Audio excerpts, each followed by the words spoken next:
final topic.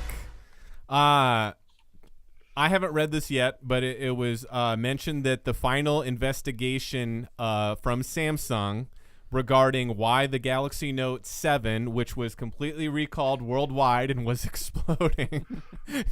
I can't believe this.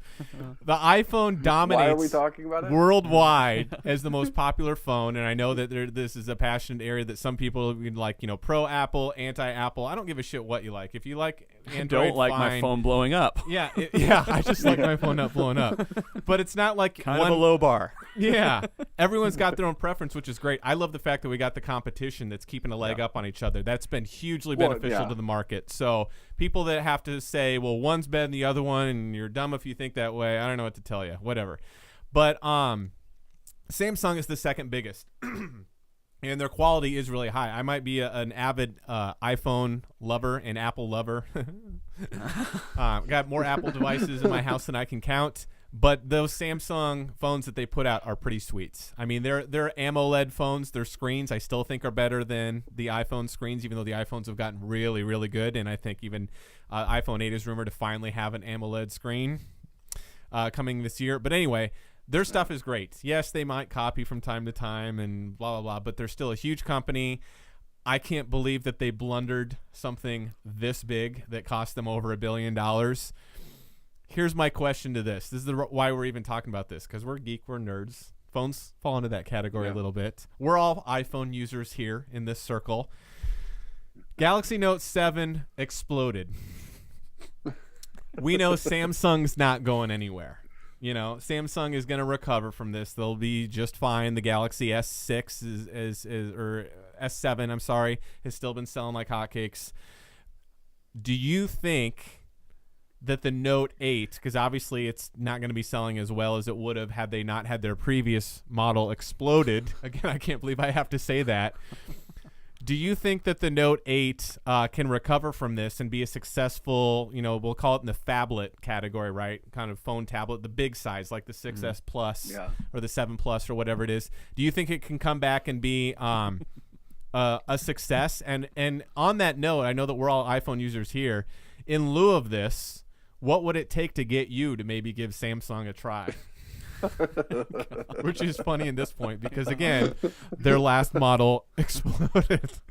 I want them to do phenomenal. I want them to come out with the 8, and I want it to just sell, and I want them to get that price point nice and low, because what that does for me as an Apple user is it gets my iPhone cheaper. Right. Because once there's actual competition there, so once they shit the bed on the batteries, because I think we knew this months ago. They already talked about it. There's a cell between the batteries, lithium battery things, and that thing was too small, so that once they got hot, those connections started making, and that's what caused the phones to explode. I mean, this was covered like months ago. Now, the fact that they finally admitted that that's what it was, I mean, there's been third-party companies that already figured it out. Okay. So the fact they're finally like coming to market with it and like, oh, this is what happened. Now, what I'm thinking they'll probably try to do first is they'll try to replace the batteries with different batteries and then re-release the phone as like a plus before they come out with the 8. You think that they'll put out the Note 7 again? I think that they're going to want to distance themselves from that number by all means necessary. I think they'll wait till the 8. Well, I think they want to show that they can correct their mistake, and then they'll come out with the 8. But I want them to. I want them to come out with the 8, and I want them to take a certain market share because it really is going to drive down Apple prices. Yeah. Because the thing about cell phones is they keep getting higher and higher, and unless there's somebody in the market that can bring something there that has some features like – you think about Apple phones. I love Apple phones, but they weren't waterproof until this last one, until 7. Right. They still don't have wireless charging. Mm-hmm. All this is rumored for the 8th one too. Wireless charging. Yeah. So I mean, yeah. But there's things. There's the Android phones have to innovate, so they have to bring something new. So as long as they keep coming out with that, they keep keeping the price point low, and they keep driving innovation, I'm all about it. Yep. Because that means eventually Apple's going to get on board and do these things. Well, here I'm curious about that because I agree with you. I think the competition has done great things for all of us. Apple has always gone as the premium tier. Their price hasn't changed since the original iPhone. If you go unsubsidized, the original base model has always been about $650. And then if you go up in storage, you go up from that. Now, they started offering 2 models as of the 6 when they had the 6 and the 6 Plus, which was also a $100 premium for the size. Well, not the 5. Huh? 5 was taller. You're right. It was taller, but it wasn't the big 4.7 inch. There was the 5, and then there was the 5S. Which was the same size. But, I mean, when they finally went to a 4.7-inch phone, bigger is what I'm saying. Yeah. But they have never gone for the middle market. Android, on the whole, Android has gone across the spectrum from some of the cheapest phones, especially in third world and emerging market countries. Samsung is not just Android, but they're Samsung's own phone, and they always also have gone, when you take the Galaxy. Now, Galaxy has a varied amount of products. It's not just there's the Galaxy S and the Galaxy Note. There's also... And then the Tab. Yeah, there's the Tab. Well, that's a tablet. Yeah, but I mean, there's also Galaxy phones that they sell that are cheaper phones. But I'm talking when we're talking about their premier line, which is the Galaxy S line and the Note line. They have always stayed concurrently with the same price of Apple. So getting this one out again, whether it's the 7, which I disagree. I think they want to stay away from the 7 as much as possible and come out with the 8. But I think then we'll have the Galaxy S8. I don't think those are the phones that keep the prices down because they always go after the same market with the same price point. But feature-wise, you're right. They're the first ones that did the waterproofing. Remember that commercial where they put it in the tank and stuff? I think that's one of the things that gets Apple to stay on their toes to go feature to feature. And then, don't get me wrong, Samsung can in other cases from the Galaxy phones that aren't the Galaxy S or the Note and they're cheaper phones and all the other Android makers, because really the only ones that are competing right now for the top premium tier are basically just Samsung and Apple. There's a couple. I mean, even the popular one. What's it called? The LG. LG. Yeah, but they haven't been making money for shit. And now, aren't they starting to sell? Correct me if I'm wrong. Like they're going for the $450 to $500 price point because the OnePlus One and the OnePlus 2 have been really popular, and they've been going the $400 route, unsubsidized, which has been hailed as a really good phone. I mean, that's kind of a big spectrum to talk about, but I mean, kind of HTC was in there. But HTC, yep, they've been losing money. They've fallen and back. That was a great phone. My cousin had that phone. That HTC One was awesome. The screen was gorgeous. The body was great. They just never sell in the numbers because they're not making nearly the profit per phone that Apple is. I mean, when you take the economies of scale, when you're selling tens of millions of this device, you know you're going to be able to get your components at a cheaper price. And when the other companies try to do this, the only one that's come close is Samsung. And they've also got revenue streams coming in from everything from refrigerators to screens that they're selling to Apple to everything else. So it's really hard to compete at that upper echelon that Apple and Samsung are doing at, which is why most of them have abandoned it and gone into, which is why you can get a great smartphone. It might not be an iPhone. Or a Samsung Galaxy S, but you can get a great smartphone for $400, unsubsidized, unlocked, which I love. Yeah. But what would it take to make you guys actually try or go into, if Android, or you even want to go? I'm particularly talking about Samsung because of their fuck up from last year. I mean, not much. I like the iPhone just because it fit what I needed. Right. I mean, they've made their designs based off of consumer wants, and this. I'm not huge into my phone. It does what I need, but it also, like, whatever they do offer, I take any kind of new feature or something as, oh, that's nice. I like that addition, and that's how I pick my phone. Right. To get me to actually try the Galaxy, I would want them to own the 7 in their ad campaign. And what I'm thinking of is probably... from a marketing standpoint, do you think they would ever do that? I'd like to see a commercial where we see the scene from Deer Hunter of Russian roulette. But instead of the gun, you see these 2 men with a Galaxy 7. One of them has to put it up slowly to his ear and try to make the call. Is that going to be Willem Dafoe? Are they going to Willem Dafoe? They're both 2 people are sweating, and you see who's going to hold up the longest before they chicken out and pull it down. Yeah. Unfortunately, some man walks up and is like, just kind of shakes him off, grabs the 7, gives him an 8, and then everything's fine. But no, I want to see him own it. See, now that would be something we almost would see on like The Onion. Yeah. But it wouldn't take a whole lot for you. Not really. I mean, you're not really that tight into the Apple ecosystem. No. It's again, I like Apple. as far as like the this is I had the 4S, which obviously I inherited from you. Up until then, I had the old Motorola flip phone. I would watch and kind of see any new smartphone that kind of came along, and yeah, they had nice comparable features, but this one, the best way I can describe it, it just kind of feels right. Yep. That's not to say that the Galaxy or any other phone might have some features that might be geared specifically to what I need, but the thing is, I generally don't really need a lot. The innovation is kind of outpacing my expectations. Well, I think the adoption rate, it used to be as soon as you were eligible for that upgrade back when they would give you subsidized pricing, which almost all the carriers have stopped doing now. Now you make payment plans in the phones. People, you're basically paying what you paid before. People never understood this. Well, phone was $200. No, it was $650. You are paying that phone off with your $100 a month bill that you're doing every 2 years, but people don't see it that way. But now that the subsidization is gone away, but now you're paying a monthly, pay off the phone at a monthly rate, you're still doing what you were doing before. Again, I'm losing my point. You were no, like I said, it's just the innovation rate on the phones for right. features. The fact that people are upgrading at much slower paces right now, just because I think now we've kind of slowly gotten to the form factor that I don't think is going to change much. It's a decent sized piece of glass that if you put up 10 smartphones side by side and had them all off so that they, you just saw the glass, forget the operating system, forget the differences, forget the camera quality, all that type of stuff, they're all about the same thing. I think that the final big jump that we got, and I could be wrong, I would love to see Apple or someone else come out with a big leap in technology that gets people excited to jump up. The biggest jump for Apple lately that they saw another spike was finally going from that smaller size that Android had been doing for years, especially Samsung, to a full 4.7 or 5.5 inch 6 and 6 Plus. They finally went to the bigger size because you had more screen. It's funny that we go from arguing to get smaller and smaller with the flip phones, and now as soon as we got into smartphones, we went bigger and bigger. But now that we've gotten to the size that most people want, I don't see a lot of changes in that aspect. And for that reason, you're right. I've got a 6 still. We're up to the 7. It's rumored that they're going to skip the 7S and go right to the 8 this coming year because of the 10th anniversary, and it's going to be a big upgrade. Apparently, the whole thing. What's rumored is the whole thing is one big screen, like no bezel. The button's gone. It's built into the screen. And wireless. It's glass again. Yeah, exactly. Which I think would be cool. Challenge is,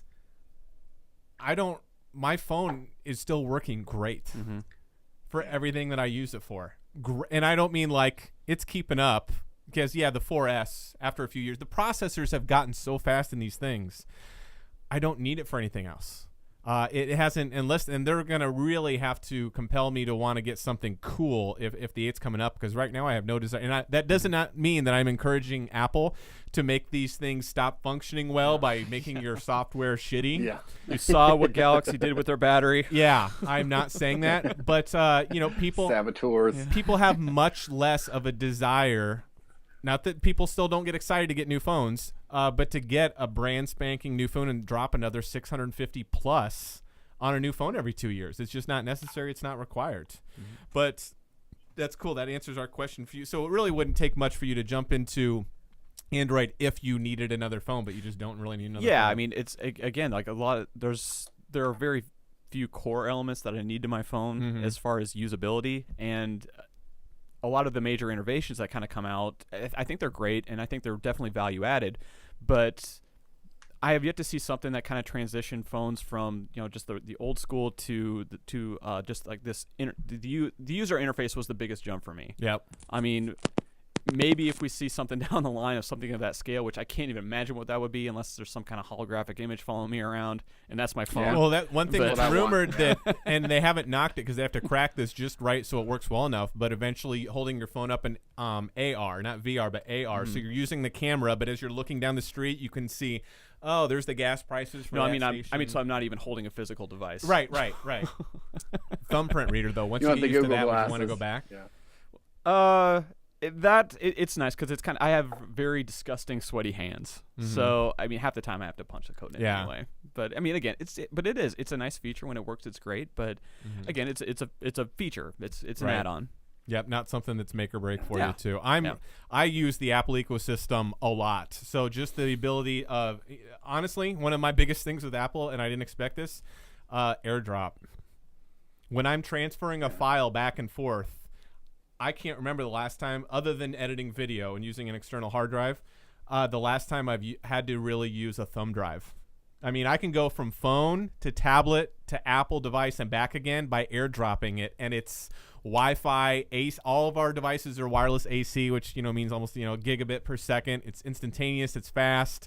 I can do it with anybody from Apple device to Apple device whenever I run into them. Man, as soon as my whole ecosystem was Apple, transferring files and going back and forth has been insane. It's been awesome, and I love that feature. And I don't really have a lot of iTunes content that I bought that I'd be worried about not getting to use and maintain that if I switched over to Android. But that non-tangible quality that I hear so often that you just said, it just feels right. Mm-hmm. I've used Android before. Who knows, maybe at some point, maybe I will again. And again, Android really varies from phone to phone because each manufacturer can put their own spin and their own skin on it. Samsung, I think, does the best job. That could change. But there's just something about the way Apple does stuff that has not been copied on any Android phone I've used, and I can't put my finger on it, but I just like the way it feels, the way it flows, and the way I get to use it. And using also, too, the last thing I'll say is the handoff ability. So if I'm checking out a web page or I'm finishing an email on my phone, and I jump down to my computer, I can instantly hand off right away, and it picks up right where I was at back and forth. I just love the interoperability between Apple devices. But what about you? Let's go back to you, Matt. What would it take to get you to Android, more specifically Samsung? It's kind of an interesting story how I even ended up with an Apple phone. So I had a Samsung phone. I had the Instinct. I was primarily Android. Mm-hmm. And then it came time for my contract to be up, and I went into my provider, and Apple actually had the smallest phone. Because I like to keep my phone in my pocket. At the time, it was all, the tabs and all these other things, and all this. They were getting bigger and bigger. And this was the 5. So the first iPhone I ever owned was a 5. But it was the smallest phone there. That's why I got it. Right. But then now that I have it, and there's all that interconnectivity, I don't know that I ever see myself going back to an Android, because I had a lot of Android phones. And you're right, there is a lot of difference between this Android phone and that Android phone. And I don't particularly care for the market. I don't care for that Google app marketplace. I mean, I think there's a lot of shit out there. Yeah. I mean, I make fun of the App Store for having over 1 million apps, which I think that's not a bragging point. That's abysmal. That's terrible. Because if it's that bad, and I don't have a solution for them either. How do you tell Apple to curb that? You can't really do that. But they're making money on every single one of those apps. That's the thing that you need to realize with them. It's a business. And the Google Play Store being less curated and way more open, which has a benefit. Yeah. Some of the natural detractors or negatives of just that kind of business model means you're going to have a lot more loose control. So there's a lot more malware out there.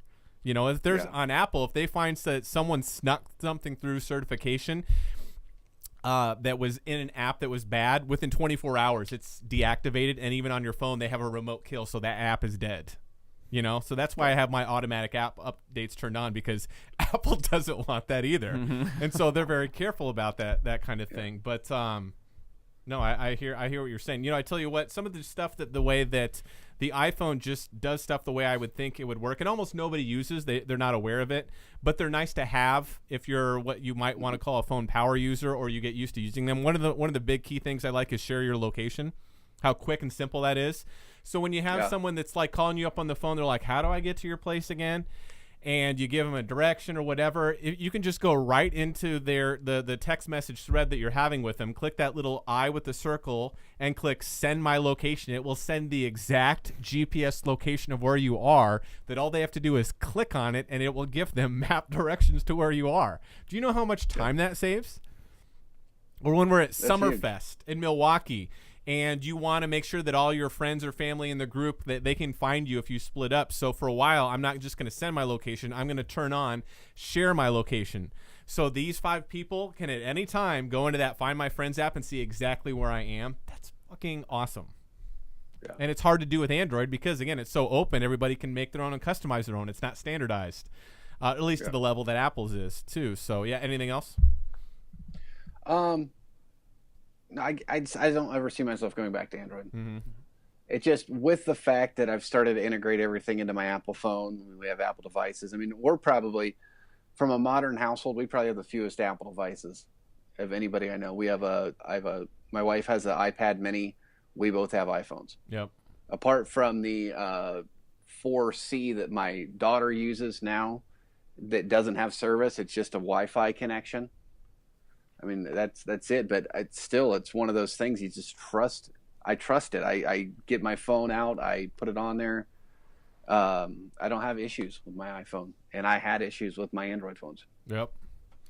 Well, I agree with you. So we will just, to end this on a neutral note, we will all agree that Apple is the best and everything else is second place or sucks.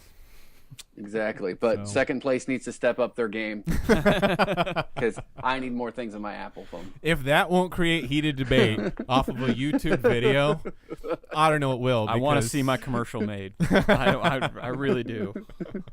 Well, we got a green screen. We can shoot something if we really wanted to. So we have the ability to do thanks to our Apple devices. Fuck you, Android. No, I'm kidding. Yeah. I think there's some great Android. Yay, Android. Ladies and gentlemen, this has been Fractured Focus, episode number 9, the show where we obsess about everything from geek culture to nerd news, along with random topics for discussion. Let us know what you think in the comments below. Like, subscribe, share with your friends as we post a topic of the show each day of the week, Monday through Thursday, to at least the ability that I can, unless something goes wrong AV-wise. But until next time, have a great week.